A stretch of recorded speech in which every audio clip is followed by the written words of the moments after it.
ক্লাসে যাই। একটু মনোযোগী হও, তোমরা এইভাবে করে তো আসবো। হ্যাঁ আসো। 1 মিনিটের জন্য একটু কথা বলার। হ্যাঁ হ্যাঁ বলো। এই তোমাকে দাঁড়াইতে বলতেছি, দাঁড়াও। আমি হ্যাঁ, বাইরে। আরে তোমাকে ডাকতেছে, বুঝতেছো? ক্লাস চলছে তো, বাইরে কেন যাবো? কি হয়েছে, কোনো সমস্যা? না ম্যাডাম, কোনো সমস্যা না, মানে ওর কাছ থেকে আসলে একটা হেল্প লাগবে, ওই জন্য আর কি। Okay please go. ওকে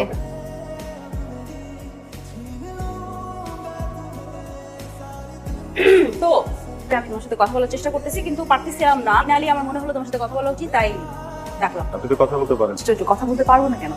আরে বাহ, আপনি তো অনেক কথা ফাইজলাম করতেছ আমার সাথে? কেন কথা বলতে পারবো না? আমি অবশ্যই অনেক কথা বলতে পারি। ভাইজামি না, মানে ওই যে একদিন দেখলাম না আপনি আবার Forget it, leave it, ভুলে যাও সব। হ্যাঁ, মানুষের জীবনে মাঝে মাঝে কিছু ফেজ যায়। হ্যাঁ, আমার লিস্ট আছে, যখন আমি কথা বলতে চাই কিন্তু পারি না বলতে। এখন আবার বলতে চাইতেছি, আমি এখন বলবো।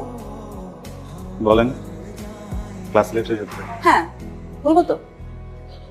মানে আমি আমি আমি তোমাকে আমি তোমাকে যে কথাটা বলবো আমি ভুলে গেছি। মনে পড়লে বলেন। না না না, এই দাঁড়াও প্লিজ, শুন না। এই যে নাও, এটা নাও। ক্লাসে